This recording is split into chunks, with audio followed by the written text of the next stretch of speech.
Muito bem, gente, bom dia. Nós vamos iniciar aqui uma revisão sobre o sistema nervoso, tá? Que vai aparecer na nossa prova, beleza? Então aqui é o professor Carlos Henrique e vamos lá. Vamos primeiro entender que o sistema nervoso, quando falamos de sistema nervoso, a primeira coisa que vem à nossa mente é justamente uma das principais células desse sistema, que é o neurônio, tá bom? O neurônio, ele é formado por dendrito, corpo celular e axônio, que é toda essa região aqui, ó, axônio, beleza? Neste axônio, se for um neurônio mielinizado, nós vamos ter a bainha de mielina neste neurônio aqui, tá? A bainha de mielina é um tipo de lipídio que é formado para revestir a membrana do axônio a fim de acelerar o impulso nervoso, tá bom? Esse impulso nervoso ele ocorre de forma saltatória, fazendo com que ele acabe acontecendo de maneira bem mais rápida que em outros animais que não têm a bainha de mielina. Também é importante a gente entender o sentido, tá, do impulso nervoso. O sentido do impulso nervoso ele ocorre dendrito, corpo celular e axônio, beleza? Então ele ocorre neste sentido. Não esqueça disso. Não esqueça disso, tá bom? É importante também entender que no nosso corpo nós temos aí bilhões de neurônios, tá? E esses neurônios, eles não se tocam, tá certo? Eles não se tocam porque existem aqui, ó, o que nós chamamos de fendas sinápticas, tá? É o espaço entre um neurônio e outro, composto aí pela liberação de neurotransmissores, tá certo? Esses neurotransmissores, eles podem ser adrenalina, tá? Adrenalina, noradrenalina, existem outros, tá bom? Esses daqui são os principais, noradrenalina e acetilcolina, tá bom?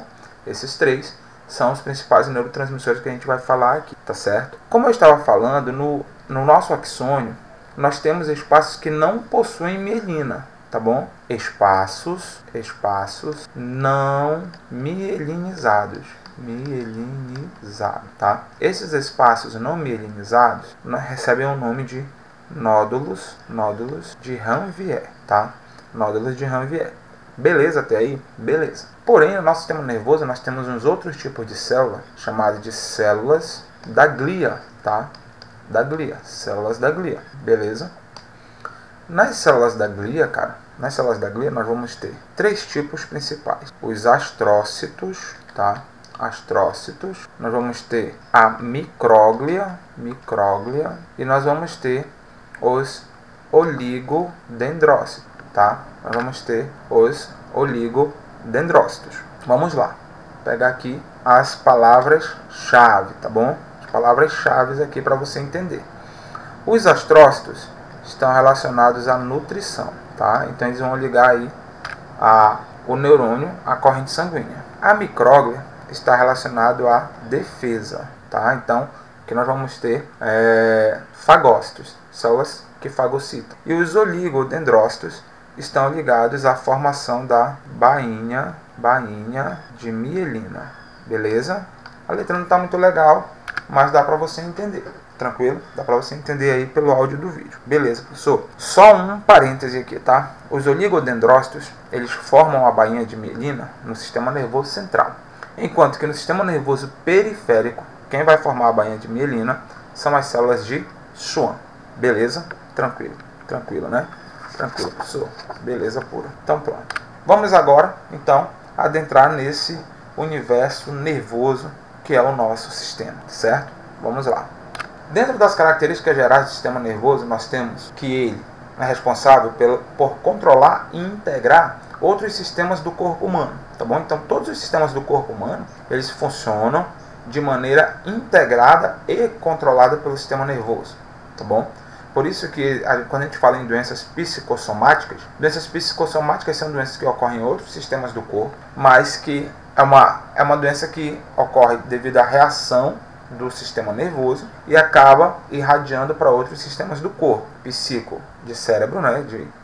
Lembra de psicológico, e somática lembra de corpo, tá bom? A gente entende que a unidade básica desse sistema é o neurônio.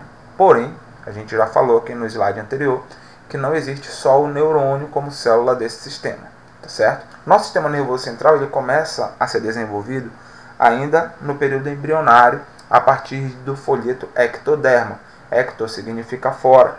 E este ectoderma, ele vai gerar o tubo neural. Esse tubo neural vai formar o nosso sistema nervoso, que é o sistema nervoso dorsal, tá bom? Sistema nervoso dorsal, que passa do encéfalo para a medula por dentro da coluna vertebral, beleza? Existem várias formas de dividir esse sistema nervoso. Nós vamos dividir de algumas delas, tá? Vamos mostrar para você. Temos a porção posterior, onde eu tenho a medula espinal e os nervos espinais.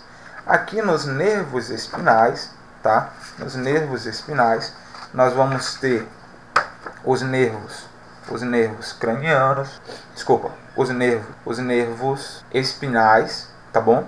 E nós vamos ter na porção anterior o encéfalo e os nervos cranianos. Os nervos espinais são chamados de nervos raquidianos, tá bom, galera? Chamados de nervos raquidianos. Nervos cranianos, nós temos 12 pares. Nervos espinais, nós temos 21 pares. Isso aqui é só para questão de anotação mesmo. Nós não vamos precisar saber disso agora, né? Saber de tudo isso agora. Lembra que eu falei que temos algumas divisões do sistema nervoso? Então, nós temos o sistema nervoso periférico e o sistema nervoso central. No sistema nervoso periférico, nós vamos ter os nervos e os gânglios.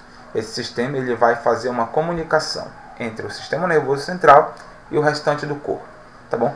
Periférico você lembra de distante, tá? Lembra de distante, porque está mais distante do encéfalo, tá beleza? E nós temos o sistema nervoso central, que é composto pelo encéfalo e pela medula espinal, tá bom? Aqui, cara, aqui, ó, nos nervos e gânglios, tá? Do sistema nervoso periférico, nós vamos ter, de novo, relembrando, 12 pares de nervos cranianos e 21 pares de nervos raquidianos. No sistema nervoso central, nós vamos ter o encéfalo e a medula espinal. O encéfalo protegido pelo crânio, a medula espinal protegida pela coluna vertebral, e nós vamos ter as meninges. As meninges, que nós vamos observar 3 tipos de meninges, tá? A meninge dura mater, tá? Dura mater, a meninge pia mater e a meninge aracnoide, tá bom? Vamos ter esses 3 tipos aí, tá certo? E ainda no nosso crânio, antes de chegar no encéfalo de fato, nós vamos ter um líquido cefalorraquidiano, que é o líquido encefalorraquidiano. Beleza? Beleza, professor. Lá no encéfalo nós vamos ter o cérebro, o cerebelo, que eu quero que você não esqueça disso aqui, tá bom? Cerebelo, a gente vai falar um pouquinho da função dele, e o tronco encefálico, tá bom? O tronco encefálico, tá beleza? Um dos órgãos mais importantes do corpo é o encéfalo, né? O encéfalo, porém não é ele que decreta a morte de um indivíduo, porque existem indivíduos que são decretados com morte cerebral, mas continuam vivos porque o coração continua batendo, tá bom? Ainda temos a divisão através dos lobos, tá? Lobo frontal, parietal, temporal e occipital. Você não precisa estar decorando isso neste momento, nem memorizando isso, mas é legal que se você puder imprimir depois isso aqui, pode te ajudar inclusive nos teus estudos, tá bom? O lobo occipital aqui, a gente vai colocar também a sua função, que ele também é responsável pela audição, tá bom? Também audição, visão, tá bom? Visão, tá bom? Então nós temos esses lobos com as suas funções, e a gente, quanto mais trabalhar todos os lobos, mais inteligente com certeza nós seremos, certo? Ainda no encéfalo nós temos o tálamo, uma outra divisão, tá bom? E temos o hipotálamo. Esse aqui a gente vai ouvir muito falar no sistema endócrino, que ele é responsável por essas reações, tá? Nossa temperatura, sede, fome, libido, saciedade, enquanto que o tálamo funciona como uma fonte de comunicação entre o córtex e o tronco encefálico, tá beleza? Então nós temos aí essas estruturas. Aí, lembra? Cerebelo, essa estrutura aqui, ó. Essa estrutura aqui, ó. Ela é responsável pela nossa coordenação motora, é responsável também pelo nosso equilíbrio, tá? É responsável ainda por entender as atividades repetitivas, repetição de atividades, tá? Enquanto que nós temos o tronco encefálico, formado pelo mesencéfalo, o mesencéfalo, que nas aves é responsável pelo desenvolvimento da visão, uma visão bem desenvolvida. E o bulbo, aqui ó, aponte o bulbo, que é um órgão vital, responsável aí pelo controle cardíaco, tá? Respiratório, tá bom? Respiratório, também pelo controle dos nervos raquidianos, tá bom? E nós temos a medula espinal, que vai fazer essa comunicação entre os sistemas e os órgãos, entre os sistemas, né, os órgãos aí dos nossos sistemas e o encéfalo. Beleza? Beleza, né? Ainda falando um pouquinho dos nervos, tá bom? Dos nervos, que são, na verdade, são feixes de axônio, tá? Formados por tecido conjuntivo, onde nós temos os nervos sensitivos, motores ou mistos. Os sensitivos, que também são chamados de aferentes, vão conduzir o impulso nervoso da célula sensorial para o sistema nervoso central. E o nervo motor ou eferente é aquele que responde, é aquele que dá a resposta, que geralmente vai ser um músculo ou uma glândula.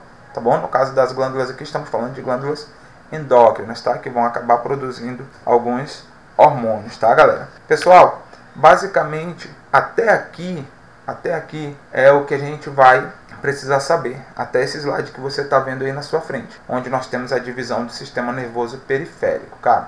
E no sistema nervoso periférico, nós temos o sistema nervoso periférico somático, responsável pelas ações voluntárias.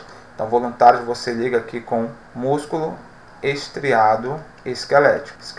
E o autônomo, que vai estar dividido em simpático e parasimpático. No simpático, eu tenho a liberação de adrenalina e noradrenalina, né? No simpático, eu tenho a reação de luta e fuga, tá bom? Me preparando para luta e fuga. São reações involuntárias, tá? Então, aqui, as fibras são as fibras adrenais. E aqui são as fibras colinérgicas,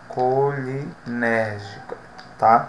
Aqui são as fibras adrenais em cima, no simpático, e no parasimpático as fibras colinérgicas. Tranquilo aí, gente? Tranquilo? Esse aí é a divisão do sistema nervoso autônomo, tá bom? Autônomo. O sistema nervoso somático, ele vai se ligar ao esqueleto, tá bom? E eu vou ter aqui no somático também eu vou ter acetilcolina, tá? E o sistema nervoso periférico autônomo, eu vou ter aí o simpático e o parasimpático, tá bom? Ainda, para terminar, gente, esse sistema nervoso somático aqui, ó, o somático, que está ligado ao estriado esquelético, ele pode agir de forma involuntária, presta atenção, involuntária, no caso de um ato reflexo, que é justamente aquela resposta rápida que a gente dá, por exemplo, quando bate no nosso joelho, quando toca numa panela quente, e por aí vai. Gente, muito tranquilo. Esse aqui é um mapa mental que você pode depois imprimir, fazer aí o seu resumo, as suas anotações, e boa sorte na nossa prova, boa aula e bons estudos para você, tá bom? Tchau, tchau, gente. Um abraço, professor Carlos Henrique aí para ti.